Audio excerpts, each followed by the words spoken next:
Today on UI7 Newsbreak, President Obama addresses the UN on the threat of global terrorism.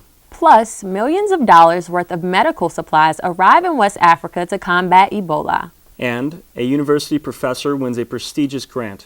Your UI7 Newsbreak starts right now.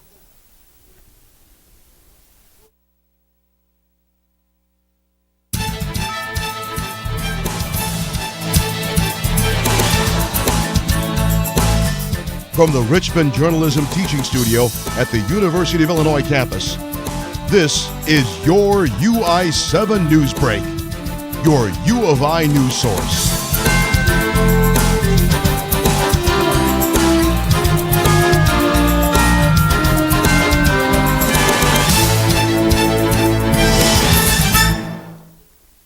Hello, I'm Luke Ray. And I'm Robin Neal.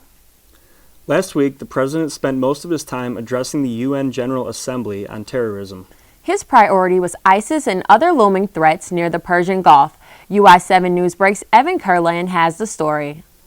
In front of the UN General Assembly, President Barack Obama highlighted the coalition of countries now fighting against ISIS. All of us are committed to making sure that we degrade and ultimately destroy not only ISIL, but also the kinds of extremist ideologies that would lead to so much bloodshed. Last week, 5 Arab countries joined the United States in conducting military strikes against ISIS targets in Syria.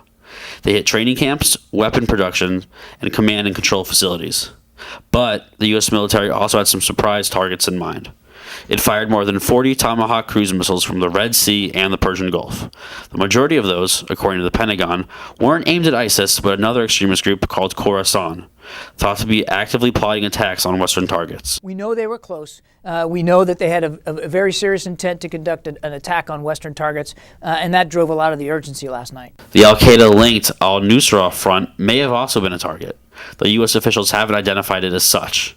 The group claimed its leader was killed in last week's strikes. The strikes against opposition groups in Syria may have been conducted without the consent of the government, but activists say Bashar al-Assad's regime is more than happy to endorse American intervention. He's been telling us for 3 years that America is the enemy, America is the devil, and now he's telling us that America is a friend, and I shall work with America to fight terrorism.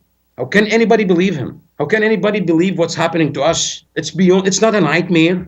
It's much worse than that. I'm Evan Kurland, UI7 Newsbreak.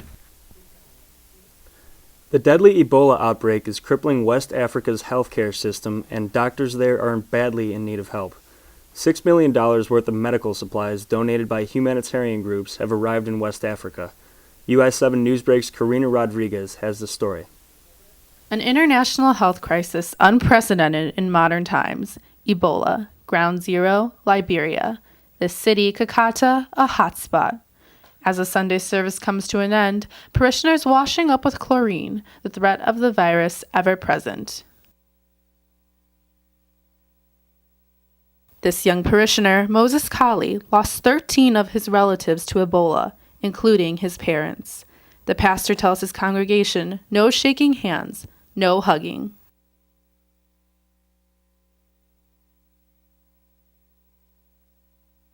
Lusakana, the woman inside this bag, one of nearly 1,500 people suspected of dying from Ebola. The number of cases here up 52% in just 3 weeks. The major reason? A shortage of hospital beds, so the sick forced to stay home, where they can infect others. The new clinic opened just Sunday, but no one comes outside to bring these patients in. Too weak, they fall to the ground. Inside the ambulance, 3 people make a 7-hour trip to get here and die outside the hospital. Father King does his part. He stopped giving everyone communion from the same cup. His congregation awaiting the help promised by President Obama.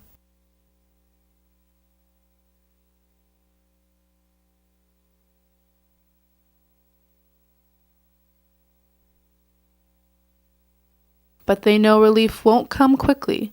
For now, Ebola is here to stay. For UI7 Newsbreak, Karina Rodriguez. The MacArthur Foundation awarded Genius grants to 21 talented individuals. One of them is right here at the university. Dr. Tammy Bond, professor in engineering, received the news that she won the unrestricted $625,000 grant in late August.